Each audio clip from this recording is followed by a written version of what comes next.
Assalamualaikum warahmatullahi wabarakatuh.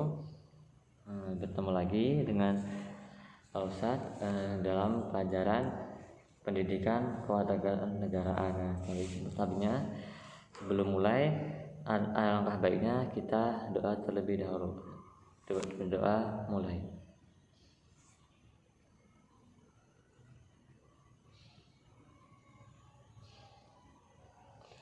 Selesai. Baik anak-anak semua, buka bab 2-nya. Kita akan bahas masalah kerjasama dalam berbagai bidang kehidupan. Tentunya kita semua sudah tahu dong kerjasama apa saja atau apa pentingnya kerjasama, karena kita sebagai makhluk sosial kita kan nggak mungkin nih hidup sendiri. Jadi kita tuh saling membutuhkan antara satu sama lain. Jadi karena kita makhluk sosial, jadi kita butuh yang namanya kerja sama. Coba dilihat di LKS halaman 18, bawa LKS semua. Kalau nggak bawa, boleh dengerin Ustaz. Budaya kerjasama merupakan budaya yang sudah tidak asing di kalangan masyarakat Indonesia. Budaya kerjasama perlu dijaga, dilestarikan sebagai warisan yang tak ternilai harganya. Pewarisan budaya yang memiliki banyak manfaat tersebut merupakan tugas kita selaku warga negara. Nah, jadi kerjasama itu tidak melulu hanya kerjasama antara teman satu dengan teman lain,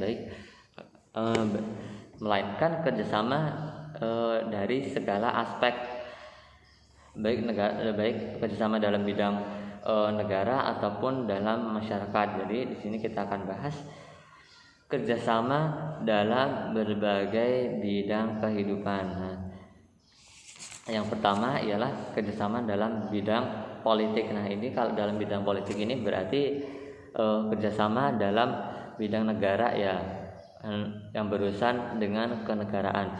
Contohnya apa sih, Ustaz? Contoh kerjasama dalam bidang politik ialah dalam diplomasi, atau mereka tuh antara presiden yang satu, misalnya presiden Indonesia berkunjung ke negara Singapura dengan Perdana Menteri Singapura untuk membahas masalah-masalah yang ada, masalah-masalah yang ada antara kedua negara tersebut. Jadi mereka saling berdiskusi, saling bermusyawarah untuk memecahkan atau untuk mencari solusi atau untuk membuat sebuah gebrakan baru agar negara mereka saling erat atau saling menguntungkan satu sama lain. Atau bisa dikatakan kerjasama ini kerjasama dalam bidang kenegaraannya. Jadi hubungan antara negara Singapura, misalnya negara Singapura dengan negara Indonesia itu sangat baik. Itu yang disebut dengan kerjasama dalam bidang politik. Kemudian sebelum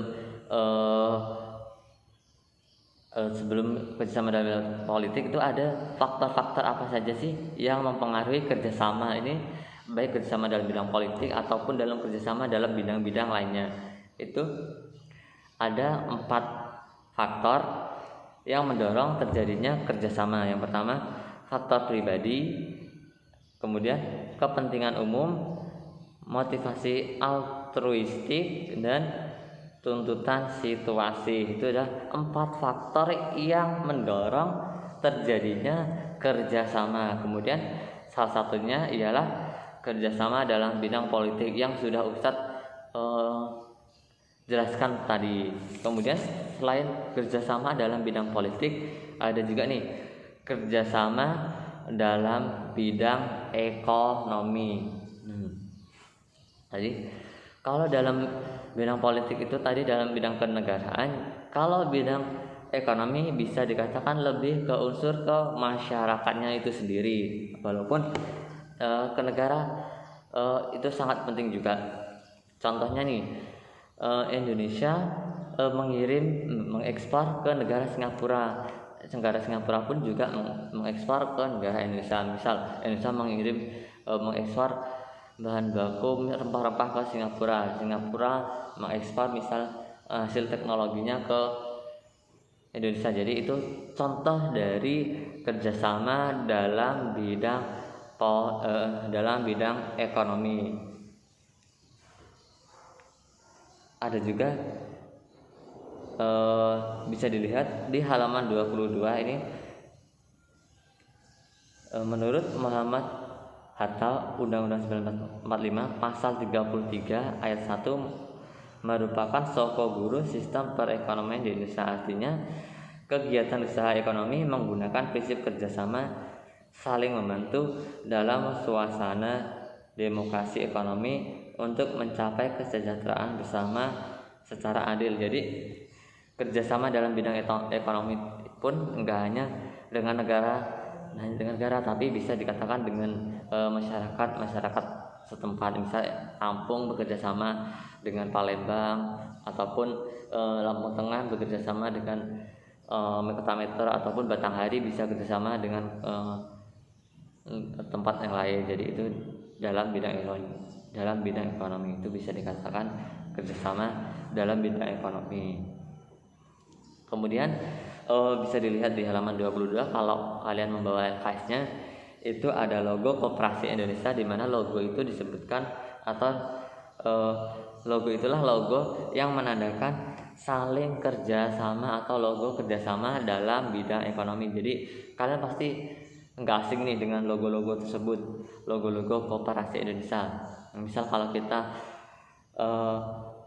kemanapun mesti lihat nih, kalau ada kerjasama dalam bidang ekonomi itu pasti ada nih logo-logo seperti ini.